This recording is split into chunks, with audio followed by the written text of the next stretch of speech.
early this spring, we realized quickly, but when I say we, I mean the rural Democrats realized quickly that we weren't being represented quite fairly down in Madison on the finance committees, and by that I mean the majority of the people that were making decisions on the budget were people that were from Madison, Milwaukee, Racine, Southeast Wisconsin.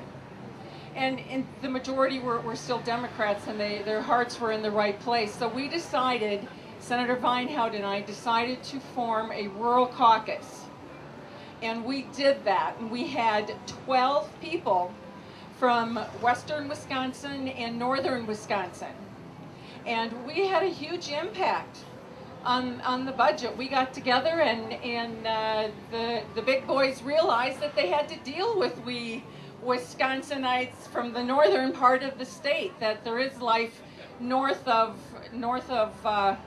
Madison and Milwaukee.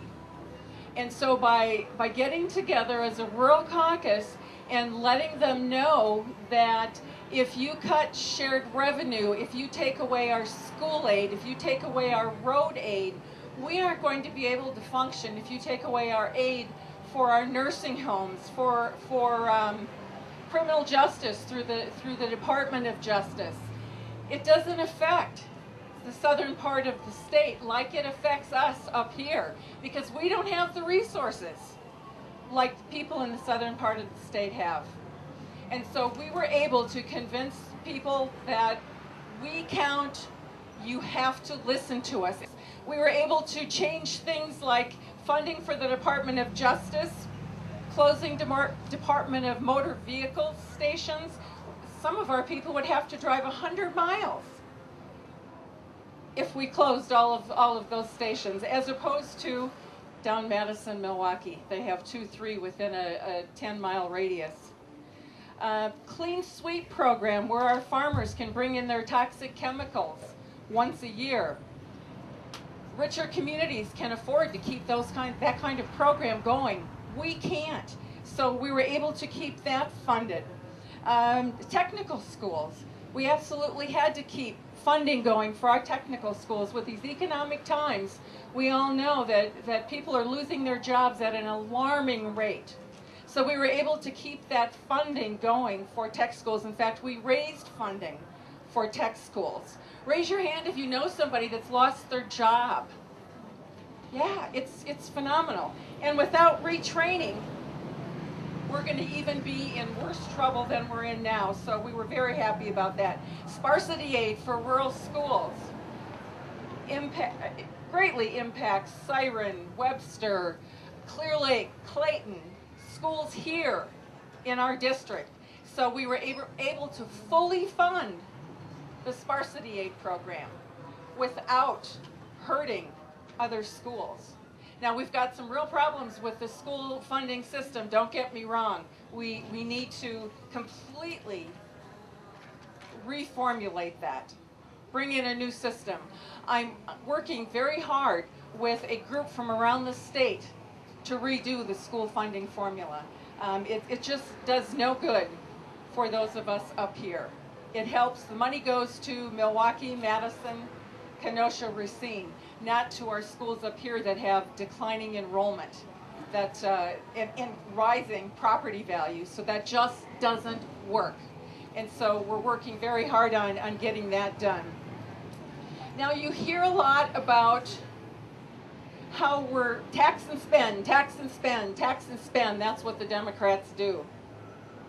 Contrary to popular belief, this budget cut $3 billion, that's with a B, $3 billion, the deepest cuts in the history of the state of Wisconsin.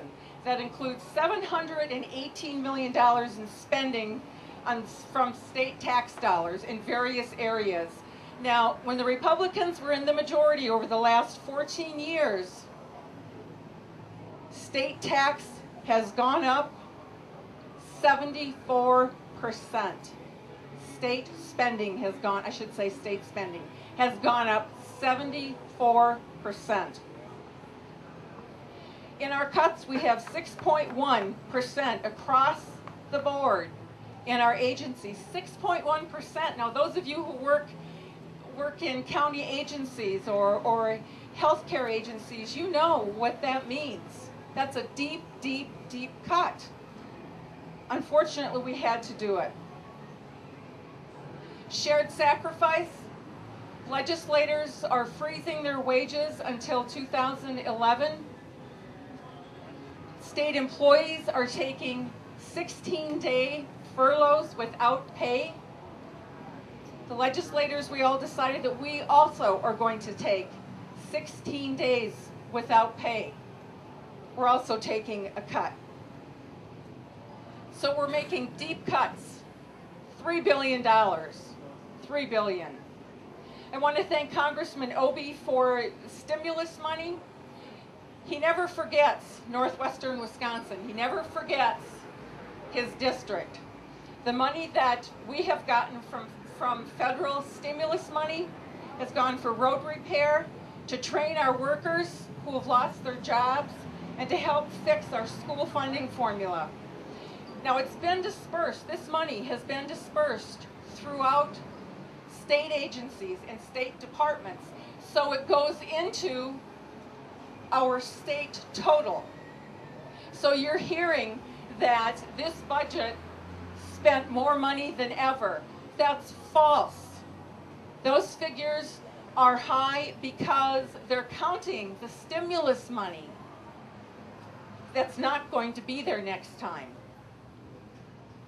We did not increase state spending, but thank God we got the stimulus money to help us through this crisis.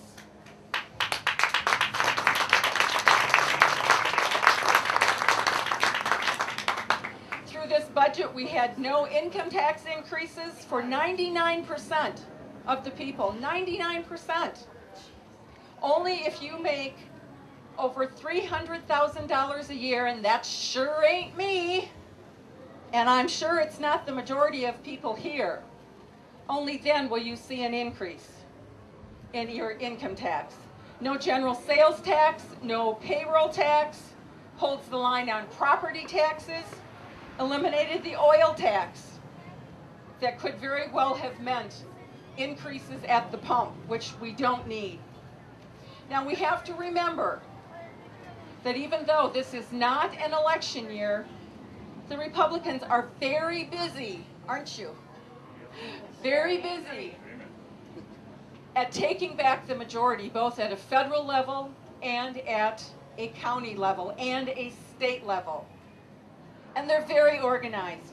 They've sent out literature against me on votes that I've taken.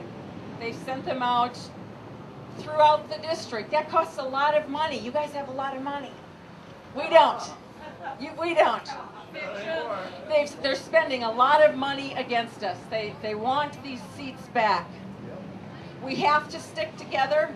We have to continue so that we can keep our good work going, so that we can get health care for everyone, and so that we can do the very best that we can to help everyone in this state, not just the select few, not just the rich. I'm going to, it's my turn to talk, thank you. I want to end with a quote from Benjamin Franklin that I think is so appropriate. And we as Democrats have to remember this. We have to stick together. We have to go back next time, both at a state level and a federal level. We've got redistricting to do after we do the census. Got to stick together, got to stay organized, got to keep working really hard for the middle class people. Middle class.